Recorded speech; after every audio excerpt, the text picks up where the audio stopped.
अस्सलाम वालेकुम dear students, उम्मीद है आप सब खैरियत से होंगे। हमारा आज का जो लेक्चर है ये किसी पर्टिकुलर टॉपिक पे नहीं है, ये एक जनरल डिस्कशन है। आज के इस लेक्चर के अंदर मैं आपके साथ डिस्कस करने वाला हूँ कि मैंने कितने मार्क्स ऑब्टेन किए थे अपने टाइम में, यानी कि लॉ गेट में, और किस वजह से मेरे इतने ज़्यादा मार्क्स आए थे। ज़्यादा कोई मैंने 95 या 97 स्कोर नहीं किया था। मैंने अब जो है फेब 2023 में जो लॉ गेट कंडक्ट हुआ था उसमें मैंने 89 मार्क्स स्कोर किए। अब 89 मार्क्स कैसे स्कोर किया, पहली चीज़, पहला सवाल ये आता है। दूसरा सवाल ये कि किस वजह से 2 आवर्स के अंदर मैंने जो है कंप्लीट क्वेश्चंस अटेम्प्ट किए। ये सारी चीज़ें मैं आपके साथ आज के इस लेक्चर के अंदर डिस्कस करूँगा। पहला सवाल आपका कि सर 89 90 प्लस, मेरे स्टूडेंट्स के 90 प्लस भी आए हैं। अगर मैं ये कहूँ कि मेरे 90 प्लस आए तो ये तो सरासर साफ झूठ है, सफ़ेद झूठ है। मेरे 89 मार्क्स आए, और 89 मार्क्स कैसे आए? पहली बात ये कि 89 मार्क्स आना कोई बहुत बड़ी बात नहीं है, या 95 आना भी कोई बहुत बड़ी बात नहीं है। लॉ गेट की पासिंग क्राइटेरिया कितनी है? 50। 51 वाला 95 वाला दोनों इक्वल है मेरी नज़र में, सॉरी मेरी नज़र में नहीं, बार काउंसिल की नज़र में। आप ये कह सकते हैं कि अपनी जो है क्रेडिबिलिटी की वजह से उसने इतने ज़्यादा मार्क्स ऑब्टेन किए। वेल एंड गुड, बहुत अच्छी बात है। लेकिन आप किस तरीके से पढ़ेंगे जो आपके 80 प्लस 90 प्लस मार्क्स आए, ये हमारा आज का बेसिक पर्पस है इस लेक्चर का। अब देखें, सबसे पहले आपने करना क्या है। लॉ गेट के सब्जेक्ट्स कितने हैं? 10 सब्जेक्ट्स हैं, ठीक है। अब 10 सब्जेक्ट्स में से कहाँ कवरेज हो रही है ज़्यादा मार्क्स की? कवरेज कहाँ हो रही है? तकरीबन कोई 6 सब्जेक्ट्स के अंदर। QSO, CPC, क्रिमिनल लॉ जिसके अंदर PPC और CRPC आ गया, उससे हट के फिर आ जाता है आपका कॉन्स्टिट्यूशन ऑफ पाकिस्तान, फिर लीगल एथिक्स। तो ये 5 से 6 सब्जेक्ट हैं जो कि आपको 80 मार्क्स ऑब्टेन करवा के दे रहे हैं। बाकी जो 20 हैं उसके अंदर 5-5 नंबर के हैं, तो फिलहाल उसको साइड में करते हैं। अब जो 80 मार्क्स हैं इनको आपने करना किस तरीके से, इसका एक एक आर्टिकल, एक एक सेक्शन एटलीस्ट 3 टाइम पढ़ना है खुद से। मैंने कहीं से कोचिंग नहीं ली, मैंने कहीं से जो है एकेडमिक्स नहीं ली लॉ गेट की प्रिपरेशन के लिए। अगर हकीकत बताऊं तो मेरे ज़्यादा मार्क्स आने का रीज़न सिर्फ यही था कि मैंने पढ़ाया था, जिसकी वजह से मैंने इतने ज़्यादा मार्क्स ऑब्टेन किए। तो जो मेरा पढ़ाना था इस वजह से ही ज़्यादा मार्क्स में गेन कर गया। अदरवाइज़ मेरे भी आपकी तरह 55 या 60 ही आते। क्योंकि देखें, पढ़ने से ज़्यादा जब आप पढ़ाएंगे तो वो चीज़ आपकी रिवाइज होती रहेगी। और लॉ पर्टिकुलरली है ही क्या? रिवीजन। जब तक आप रिवीजन नहीं करते तब तक आप ये नहीं कह सकते, क्लेम नहीं कर सकते कि आपको लॉ समझ में आ गया है। समझ में आएगा, 2 दिन बाद दोबारा भूल जाएंगे। एक सब्जेक्ट पढ़ेंगे, दूसरा भूल जाएंगे, दूसरा पढ़ेंगे तो तीसरा भूल जाएंगे, ठीक है। करना क्या है, किस तरीके की स्ट्रेटेजी को फॉलो करना है जो आपके ज़्यादा मार्क्स आए। आपके ज़्यादा मार्क्स आ सकते हैं, 90 प्लस भी आ सकते हैं, कोई बहुत बड़ी बात नहीं है।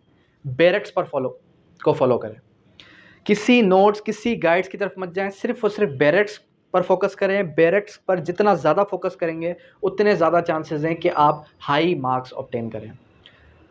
नोट्स की तरफ, गाइड्स की तरफ जाएंगे तो उतने कम मार्क्स ऑब्टेन करेंगे। इसी वजह से मैंने आज तक कोई गाइड, कोई जो है नोट्स नहीं लिखे पर्टिकुलर लॉ गेट पर, वरना मैं चाहता मैं भी लिख सकता था लॉ गेट के ऊपर कोई नोट्स या गाइड्स नहीं लिखे, सिर्फ इसी वजह से कि स्टूडेंट्स जो है अपने रोड से, अपने एक पाथ से डिस्ट्रैक्ट हो जाते हैं, ठीक है। अब करना क्या है, अब करना कुछ इस तरीके से कि आपके 100 मार्क्स हैं, 100 मार्क्स और कितने सब्जेक्ट हैं? 10 सब्जेक्ट हैं। प्रिपरेशन बहुत अच्छे से हो गई, पढ़ लिया 3-3 4-4 बार एक एक आर्टिकल को, एक एक सेक्शन को पढ़ लिया। इंटरनेशनल लॉ को भी पढ़ लिया, लीडिंग केसेस को भी पढ़ लिया, लीगल एथिक्स को भी पढ़ लिया, सबको पढ़ लिया।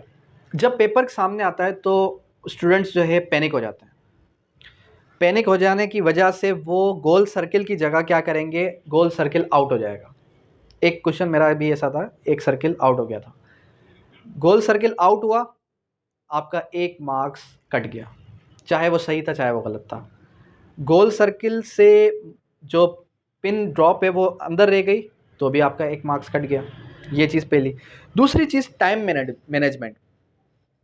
टाइम मैनेजमेंट को जितना ज़्यादा फॉलो करेंगे उतने ही ज़्यादा चांसेस हैं कि आप प्रॉपर टाइम पर अपना पूरा पेपर दे सकेंगे।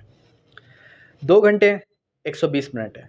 120 मिनट में से 10 मिनट आपके चले गए इधर उधर देखने में, 5 मिनट गए कि पेन प्रॉपर काम कर रहा है नहीं कर रहा, फिर 10 से 20 मिनट आप क्या सोच के लगाते हैं, आप ये सोचते हैं कि यार इस पूरे पेपर को एक दफ़ा मैं पढ़ लूँ, कौन कौन से सवाल कहाँ कहाँ से आए।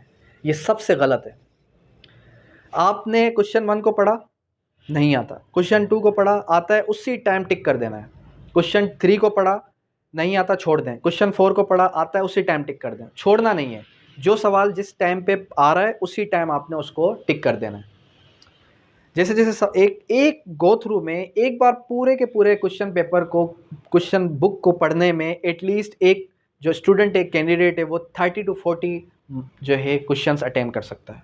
कर लिए, उसको आते थे। 100 में से 40 ऐसे क्वेश्चंस थे जो वो ये कहता है कि 100% श्योरिटी इसका यही जवाब है। अब फिर क्या करना, फिर दोबारा से पढ़ें, फिर दोबारा क्वेश्चन नंबर 1 पे आए। क्वेश्चन 1 पे आए, नहीं आता, बी और सी नहीं है इसका आंसर, तो डेफिनेटली ए होगा। और क्योंकि जो डी है उसमें ये लिखा है ऑल ऑफ दीज, तो ए पे क्लिक कर दिया। इस तरीके से अगर आपने 10-20 और भी सवाल कर लिए तो आपने 60 कर लिए। फिर आगे क्या करना है, फिर आगे 10-20 जो है ऐसे सवाल थे जिसका आंसर आपको 50-50 था कि इसका ये भी हो सकता है, ये भी हो सकता है, तो फिर चलो किसी एक पे टिक कर दिया। फिर आखिरी के जो आधा घंटा 1 घंटा रहता है उसमें क्या करना है, उसमें ये करना है कि आपने अब ये सोचना है कि ए बी और सी, अक्सर क्वेश्चंस के आंसर जो है बी और सी में होते हैं, लेकिन ये कहना प्रॉपर बिल्कुल भी गलत है कि बी और सी में ही होंगे, डी में भी हो सकते हैं, ए में भी हो सकते हैं। तो अपना माइंड ये सोचें कि मैंने जो चीज़ पढ़ी थी वो चीज़ यहाँ पर कहाँ से आई है, क्या इसका आंसर यहाँ मौजूद है या नहीं है। अगर है भी तो कौन सा आंसर है जो उससे कनेक्टेड है, तो वहाँ पर आपने टिक कर दिया। इस तरीके से आपने अपने 2 घंटे से पहले 100 एमसीक्यूज़ अगर टिक कर दिया तो टाइम मैनेजमेंट भी हो गई। सेकेंडली आपके सारे के सारे क्वेश्चंस भी अटेम्प्ट हो गए। अक्सर स्टूडेंट्स ये करते हैं, सोचने में टाइम वेस्ट कर देते हैं। सेकेंडली क्या करते हैं कि जो है 100 मार्क्स 100 क्वेश्चन है, वो क्या करते हैं, उनको 90 या 85 आते थे, 85 करके 15 छोड़ के आ गए। 15 छोड़ के नहीं आना, एक भी क्वेश्चन छोड़कर नहीं आना। क्यों नहीं आना छोड़ के? क्योंकि नेगेटिव मार्किंग नहीं है। 100 के 100 अगर नहीं आते, 100 के 100 करके आए। एटलीस्ट जो स्टूडेंट, ऐसे भी कैंडिडेट्स हैं कि जिनको कुछ भी नहीं आता, लॉ की प्रॉपर डेफिनेशन भी नहीं आती, वो भी लॉ गेट में जाके बैठे, फिर भी 37 स्कोर करके आए। उन्होंने क्या किया, ए बी सी, बी पे क्लिक किया, हाँ भाई क्या होना चाहिए, सी होना चाहिए, ठीक है सी पे कर दिया, क्या होना चाहिए, डी होना चाहिए, डी पे टिक कर दिया। ऐसे करते करके उन्होंने 100 में से 37 ऑब्टेन की। तो क्या आप जो है अच्छे से 3 महीने 2 महीने पढ़ रहे हैं, स्टडी कर रहे हैं, बैरक्स को गो थ्रू कर रहे हैं, तो फिर क्या आप जो है उसमें से क्या 100 में से 50 भी ऑब्टेन नहीं कर सकते? अपने ऊपर ट्रस्ट करें, अपने ऊपर भरोसा करें, खुद से पढ़ने के काबिल तो बन गए आप। अगर आप खुद से पढ़ सकते हैं, अगर आप समझ रहे हैं कि ये चीज़ ऐसी है, आपके अंदर कैपेबिलिटी आ चुकी है। अब आप कोई बच्चे नहीं रहे, आप ये कहें कि मैं नहीं कर सकता, मुझसे बहुत टफ है टेस्ट। टेस्ट टफ नहीं है, टेस्ट बनाया भी किसी इंसान है, बैरक लिखा भी किसी इंसान ने। तो आप उसको मेमोराइज़ किस तरीके से नहीं कर सकते? ज़्यादा अगर है तो मेमोराइज़ करने के लिए रटाफिकेशन स्टार्ट कर लें एंड आखिर के दिनों में, क्योंकि अभी बैरक से ही जो है कॉपी पेस्ट पैटर्न आ रहा है। आ रही बात समझ में? तो कहने का मकसद सिंपली इतना है, पहली चीज़ टाइम मैनेजमेंट से पहले आपने प्रॉपर बैरक्स पर कमांड हासिल करनी है। अब यहाँ तक कोई भी क्वेरी है, कोई भी क्वेश्चन है तो मुझसे करें, और नोट्स काइंडली मत कहा करें कि सर नोट्स भेज दें, गेस्ट पेपर भेज दें।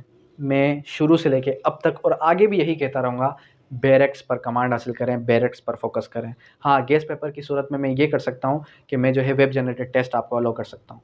वेब जनरेटेड टेस्ट से आपको इवैल्यूएशन हो जाएगी कि आपने कितने में से कितने मार्क्स ऑब्टेन किए हैं। Thank you, that's all.